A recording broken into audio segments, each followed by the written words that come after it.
All right, so I actually want to make this a series, at least once a week, just for a road to 100K video. Once the summer hits, I will be the top sophomore in Puma as long as I work my face off, right?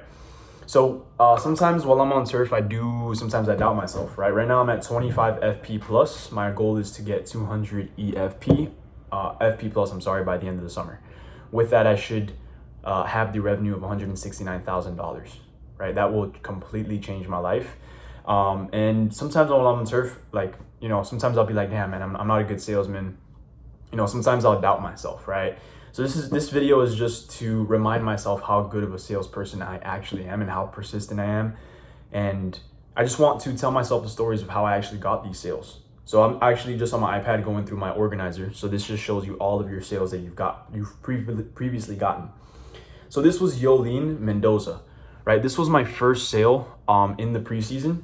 And I remember I was bageling the whole entire week, and I had finally gotten my first sale, and I was like, damn. I was so scared that I just dropped it a small pack, right? And it was in Miami. I had just came back from Atlanta, and I wasn't really used to the market, right? And one big thing about this sale was that they actually didn't want me at the door. They said, oh, I'm not interested. And I just kept on saying, hey, look, that's fine. Just so you know, don't worry, you don't have to make a decision. And we're not looking for people who are interested, just people who wouldn't want to spend an arm and a leg for what they have right now, right? And they also told me that they had what they wanted. And I was like, yeah, they told me they're fine with what they had. And I was like, that's actually exactly why I came by, right? And I remember while I was pitching them, I kind of felt like, damn, like I'm kind of just doing this by force. But in reality, like it made me come inside to their home, and I ended up selling them a whole entire system. I was scared, so I just gave them a doorbell banger, but I should have probably added more cameras. This is William, right? I don't know why this shows as my second sale, but this is my second,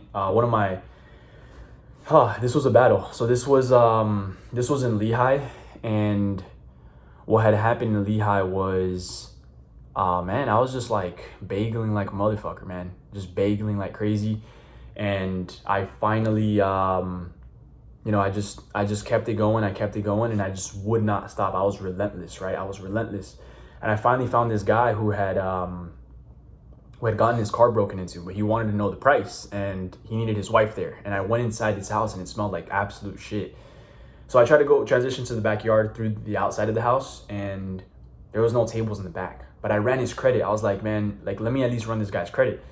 I was like, hey man, let me see what offers I can get you, right? So he was an EXC and 5,000, which means he had really good fucking credit. And I was like, damn man, like, this is something that, like, dude, I mean, if I find his wife, let's do this. And then I sold his neighbor, right?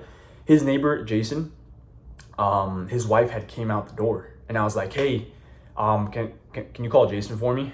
And she was like, for what? And I was like, yeah, I'm with Vivint. My name's Josh. The company gives me the chance to just let the homeowner know. Can you call him for me really quick? And then I looked down. She got the homeowner, and as soon as the homeowner came out, I did not get into sales mode. I was like, hey, boss man, you must be the veteran of the castle here. Hey man, appreciate you for the service. And then he had his guard down, and then his wife was like, oh, okay. And then I went into the pitch, and they were like, oh yeah, we're actually looking for cameras. It was a lay down, right?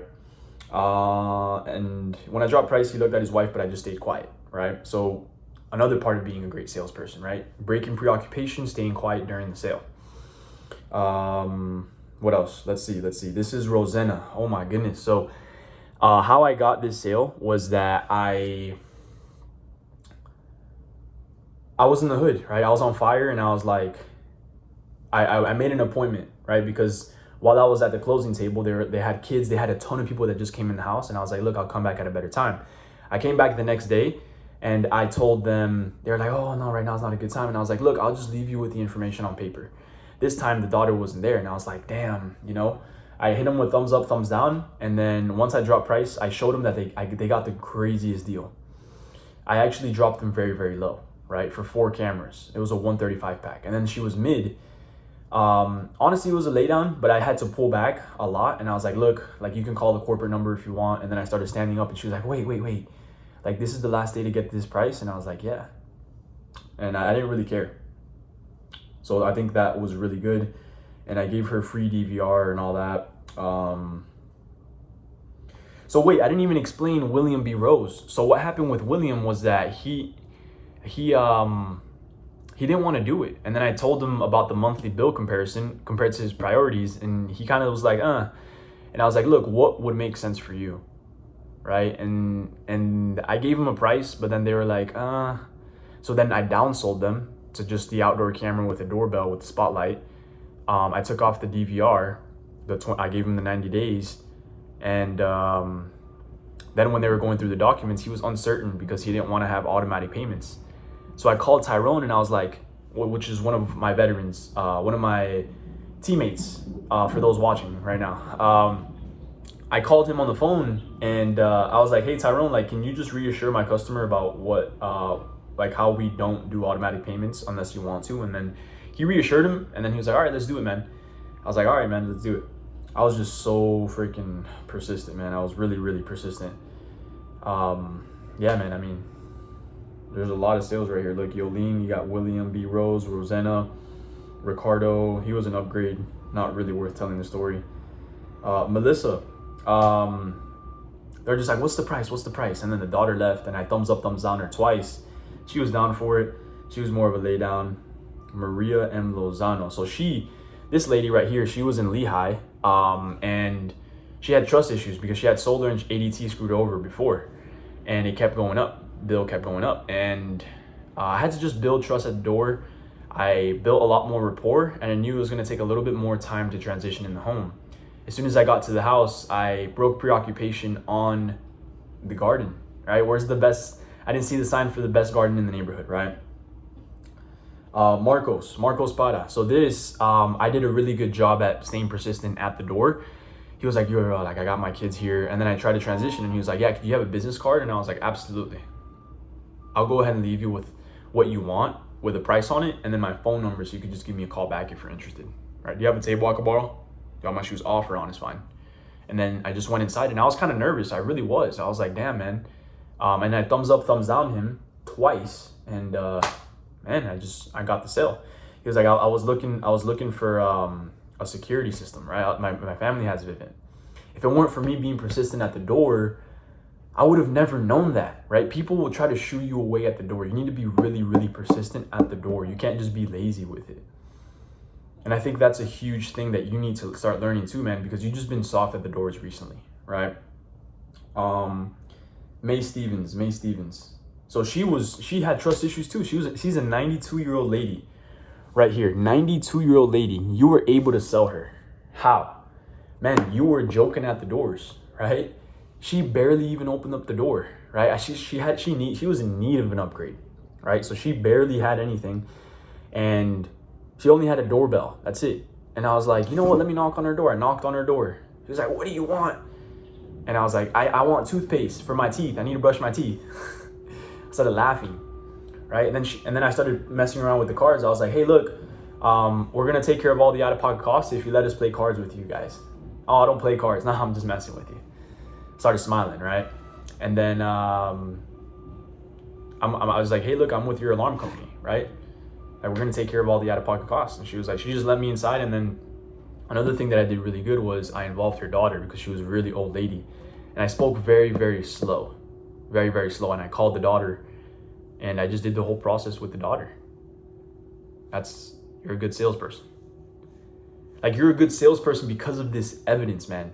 Like, because of this. Like, look at the skills. Like, you're able to call people and get them involved. Before, you would not get people involved. Like, now you get people involved. You try to get as many, even the kids, you try to involve the kids. That's what happened with Diamales, which I'm going to tell you in just a moment here. This is Lynette Wilson. So, yeah, so this is Lynette Wilson. This was in my Richmond turf where I dropped like 7 accounts. No. This was where I had, this was the one before that.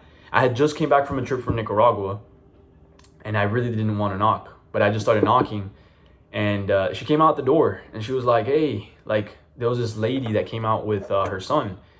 She's like, no, we're not interested in that. Like, we have our own. And I was like, that's actually why I came by. We're not here to change what you guys have. And I just kept being persistent with it. Oh, look, that's fine, just so you know. And I went inside the home, and then as soon as I went inside the home, I started involving the daughter. Whoever was inside, I involved her. I was like, look, oh, you must, I don't know if I said, oh, you must be the interior decorator. You must work in this. Oh, okay. I built rapport with her. I learned that from Gene in Lehigh, right?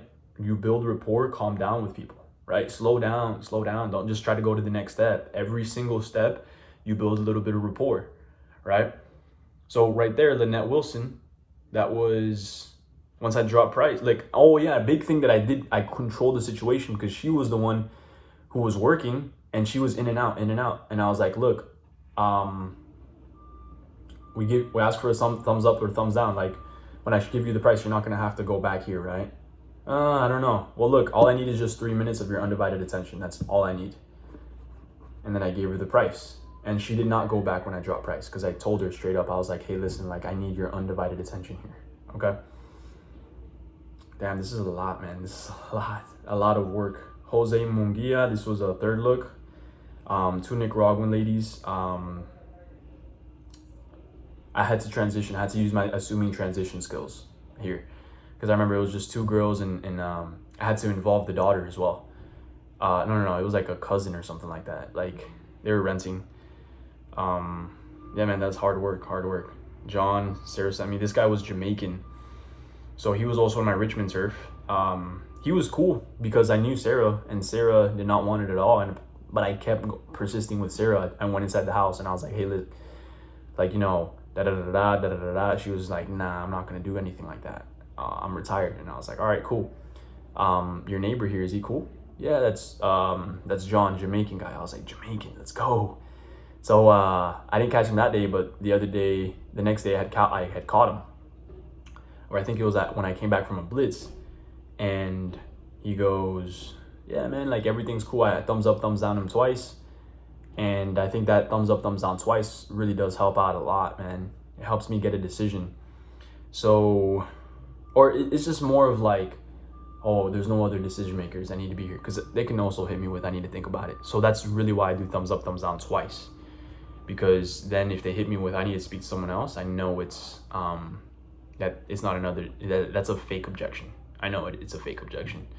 And if they keep telling me it, then I'm just like, hey man, thumbs up, thumbs down. But in the beginning, I don't create that tension, which is really good. Damn, I have so many stories here.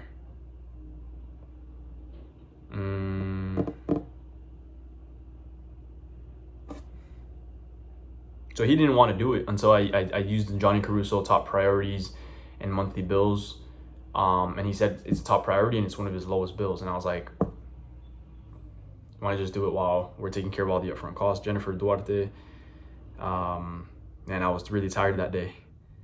They were laydowns. They're a Nicaraguan family. Transition inside the house. I was like, I just started thinking, let me just get to the next step. I think that does help when I'm like, when I go inside of a house and I feel like they wouldn't buy it, because I felt like they weren't going to buy it, if I'm going to be honest. This was the week that I dropped 4. But I just kept going, man. I just said, fuck my feelings. I don't care about my feelings. Like, let's just keep doing the process, right?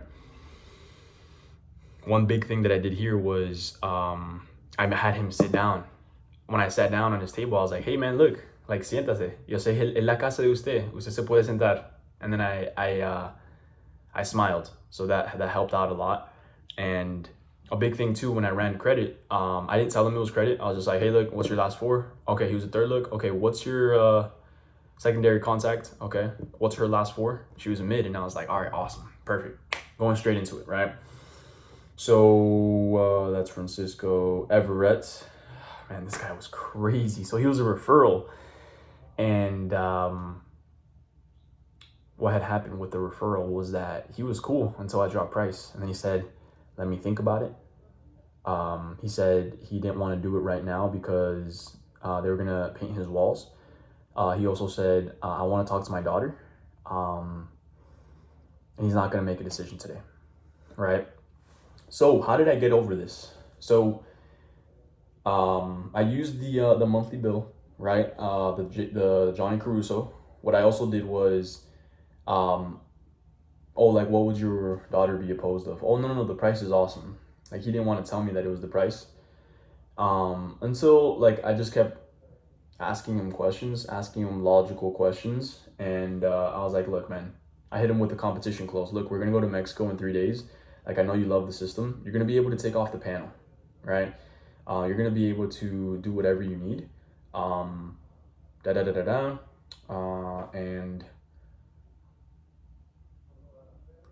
we're going to go to Mexico. Look, I'll give it to you for $100. I just assumed that it was the price.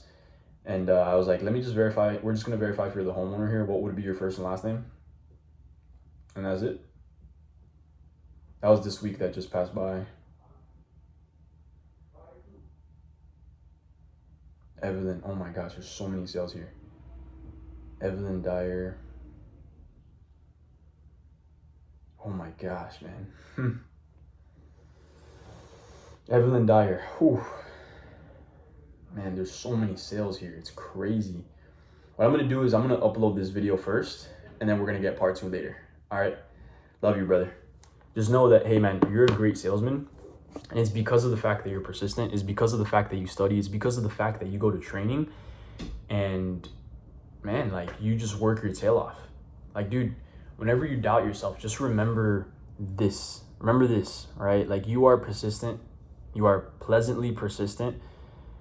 And, man, you're a closer. You're a closer. Like, you do not take no for an answer. And that's why right now you're on track to hit 200. All right, man. Hey, brother. Love you, man. And keep grinding. Keep believing in yourself, man. Stop, like, whenever you doubt yourself, use it as fuel, right? Because your bitch voice just wants you to lose, okay? It wants you to be comfortable, right? All these sales, they were not comfortable. They were made by my better self. So become that better self, okay? All right, brother. Peace.